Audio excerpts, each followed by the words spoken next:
ছেড়ে দিলে কেন? ইচ্ছা করে ফেলাই না গো মা। খবরদার আমাকে মা বলবে না। তোমার মতো সামান্য একটা চাকরের মুখ মা ডাকটা শুনতে না ঘৃণা লাগে। ম্যাডাম বলবে, you understand? জি ম্যাডাম, আসলে হয়েছে কি, ছোটবেলা থেকে কোলে পিঠে করে মানুষ করছি তো আদরটা এসে পড়ে। কি বলে আমি আশরাফ চৌধুরীর একমাত্র মেয়ে, তোর মতো সামান্য চাকরের মেয়ে না আমি। ম্যাডাম আমার লাগে খারাপ ব্যবহার করেন ওটা ঠিক আছে, মানে আপনার লাগে খারাপ ব্যবহার করলে কিন্তু আমি সহ্য করুন। ম্যাডাম বড়লোক হয়েছেন দিকে অহংকারী করেন, একটা কথা মনে রাখবেন, সকালবেলা কোটিপতি সন্ধ্যাবেলা গরিব হইতেও কিন্তু সময় লাগে না। এই নাও আমার জুতাগুলো পরিষ্কার করে দে, না হলে কিন্তু আর খবর আছে। শুদ্ধ ম্যাডামের সাথে এরকম ব্যবহার করি কেন তুই? আব্বা তুমি আমার লাগে এমন ব্যবহার করো, আমি তোমার কেউ না, এই ম্যাডামই তোমার সবকিছু। ওইটা তো আমারই মাইয়া, এটা আমাকে মাইয়া না, এটা সুদূর বাড়ি পোলা। সুদূর বাড়িতে আমাকে মাইয়ারে রেখা পোলারে নিয়ে এসে পড়ছে। কেন আনছো চৌধুরীর পোলার? কথাটা শোনার চাই নাই, আমাকে মাইয়া চাকরের বাড়িতে বড় হোক, চৌধুরী পোলারে নিয়ে এসে পড়ছে।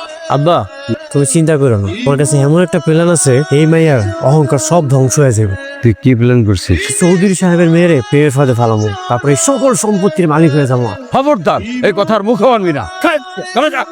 তোমার মতো আব্বা আমি জীবনেও দেখি নাই। নাচাও, তাতে কোনো কিছু যায় আসে না।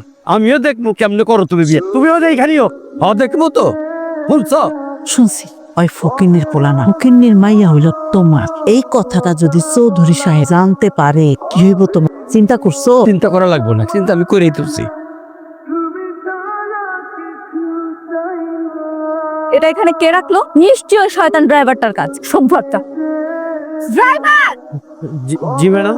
এগুলো কি? ম্যাডাম এগুলো তো ফুল। এটা আমার বাসার মধ্যে ঢুকলো কিভাবে? কিভাবে আসলো, কে দিয়েছে সেটা তো ম্যাডাম আমি জানি না। জানিস তুই আমাকে আনতে গেছিলি, কাজ না থাকলে তুই বাইরে গেটে থাকতে পারিস না? ম্যাডাম হ্যাঁ আমি তো দারুণ। আবার আমার মুখ মারিস। কি হয়েছে ম্যাডাম? জানে না কে আমাকে প্রেমপত্র ফুল দিয়ে গেছে? জানে না মানে? ম্যাডাম আমি নিশ্চিত ওই শয়তানটা আপনার এই প্রেমপত্র আর এই যে কি দিচ্ছে। সামান্য একটা চাকরের ছেলে দিবে ফুল আমাকে? আপনি জানেন না ম্যাডাম, ও সারাক্ষণ চিন্তা করে ওর লোকে মাইয়া দেখে তার বিয়া করব, সম্পদ সব দখল করবো। ঠিক বলছেন আপনি, সত্যি করে বল তুই দিছিস? না। আর এত বড় সাহস! কি হয়েছে?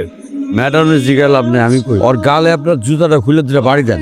শুধু আমি ওকে জুতা খুলে মারতে যাবো কেন? শুধু শুধু না স্যার, ম্যাডাম রে উলার প্রেম পত্র লিখে দিচ্ছে। তোর রমজান মিয়া, ও একটা ভালো ছেলে, ও এসব করতে পারে না। যেন আমাকে লাভ লেটার আর এই ফ্লাওয়ার দিয়ে গেছে। হয়তো অন্য কেউ দিয়েছে, ও একটা ভালো ছেলে, ও আমাকে তোর হাত থেকে বাঁচিয়েছে। স্যার ধন্যবাদ আমার বিশ্বাস করার জন্য।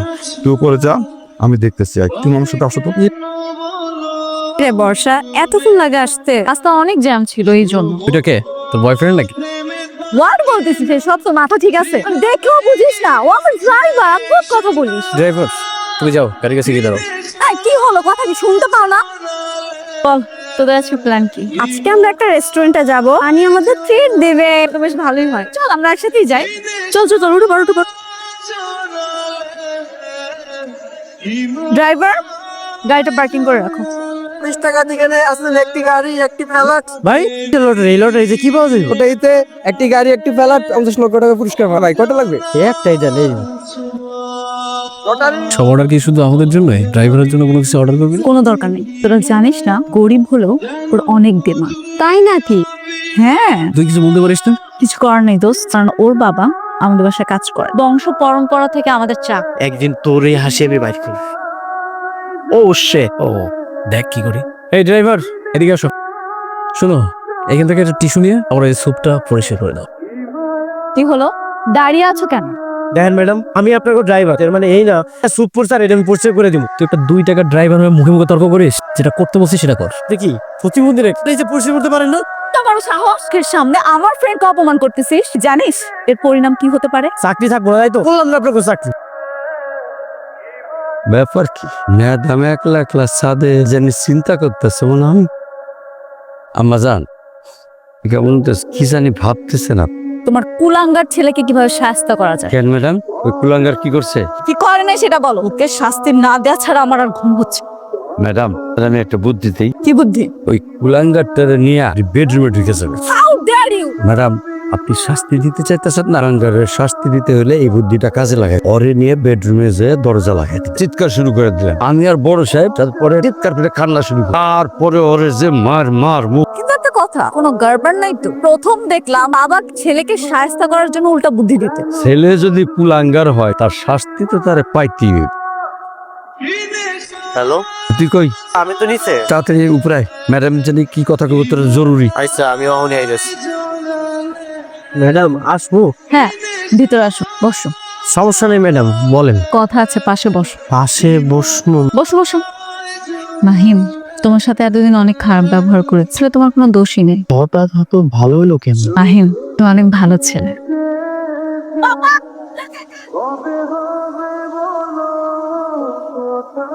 আব্বা বিশ্বাস করো, আমি কিচ্ছু করি না। ওরা আমি নিজের সন্তানের মতো মনে করতাম। স্যার বিশ্বাস করেন, আমি কিচ্ছু করি নাই স্যার। আমি মানে যদি আমার বাড়ির তীর সীমানায় দেখি পুলিশে দেবো। পোলাটা যে কই গেছে এত পোলা পোলা করতেছে কেন? যার পোলা সে বাক্তি দিয়ে বাড়ি করে দিচ্ছে। চিনা অপরাধে। বিনা অপরাধ না, ওর কত বড় সাহস আমার মায়ের অপমান করে। এই তোমার মাইয়া যখন জানতে পারবো তখন কি হইব কত? তোমারে মানবো? মালিক হোক, তোমার এই লোভ, মাইয়াও হারাইবা, সম্পত্তিও হারাই। কয়ে দিলাম কথা। তুমি শুধু চায় চায় দেখো। 20টা টিকিট কাটলাম, একটা টিকিটও মিলল না। ভাই, কি লটারির রেজাল্ট আছে? টিকিট কাটছেন? ভাই একটু দেখেন না, যদি মিলা যায়। কি ভাই, মিললো? ভাই কি হয়েছে ভাই? আপনি তো লটারি দিচ্ছেন ভাই। আমি জিতে গেছি গা। হ্যাঁ ভাই, আমি লটারি জিতে গেছি রে। হ্যালো ম্যানেজার সাহেব, স্যার, আমাদের ফ্যাক্টরিতে আগুন লাগছে। কি বলছে? কোন ফ্যাক্টরি? লোন নিয়ে আমরা যে নতুন ফ্যাক্টরি চালু করছিলাম। মানে আমি বাড়ি কেরাইকারি পেঁয়াজের ফ্যাক্টরিটা করছিলাম, ফ্যাক্টরিটা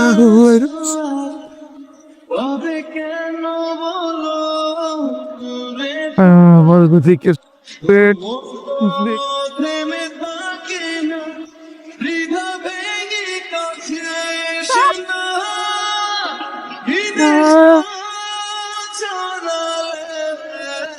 আম্মা, বাজান, এতদিন কই আছিলি তুমি? মা এখন আর সেই গরিব মাহিম নাই। তুমি আমগো বাড়িতে কি করতেছো? ও এখন ইহানেই থাকে। মানে ওর বাপের যত মিল কারখানা ছিল পুনে পুরা ধ্বংস হয়ে গেছে, সব কিছু নিলামে উঠে গেছে। লোকটা সহ্য করতে না পাইরা চকইরা মইরা গেছে। পরে আমরা লই আইছি, ওই এনেই থাকে। কইছিলাম মা, ওকে নিতে বেশি দিন সময় লাগবো না। আচ্ছা, কত পরিবর্তন হয়ে গেছে। আমার পরিবর্তন দেখে তুমি এখন আমারে বাজান কইতাছো? পিসের কথা সব বুঝলে যা। চলো তোমারে আব্বা পরিচয় কোনোদিনও দিতে চাই না। একবার কইছিলাম আমি নির্দোষ, আমি কিচ্ছু করি নাই।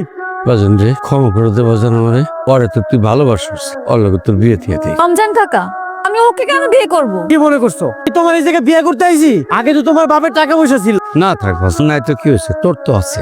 আমি এই জায়গায় বিয়ে করতে আসি নাই, এই জায়গায় শুধু আইছি আর আমারে আমার বাসায় লয়ে যেতে। চল, আর কি কইতেছ? সোনারে সাইরা বর্ষারে সাইরা এমনি যাই? আমি এই জায়গায় কাউরে নিয়ে যাবো। বাজান রে, স্বামীরে থুয়ে আমি কই যাম? আর বর্ষা ওই এনে থাকে, কেমনে যাম? একটা কথা শুইলা রাখ, দুইজন আমি অনেক ঘৃণা করি। বাজান তুমি বিয়াতে রাজি হইলে না কেন? তোমার কি মাথাটা নষ্ট হয়ে গেছে? আমার বাবা মারা গেছে এর মানে এই না চাকরকে আমার বিয়ে করতে হবে। মাহিম কোনোদিনই চাকর না, তুই হইলি চাকরের মাইয়া। মানে মা, 20 বছর আগে আমরা একটা অন্যায় কইরা ফেলাইছিলাম। মাহিম চৌধুরী সাহেবের পোলা, তুই আমাকে সন্তান। আমাদেরকে তুই ক্ষমা করে দিস মা। তার মানে তোমরা আমার আসল বাবা মা? তোর আসল বাবু।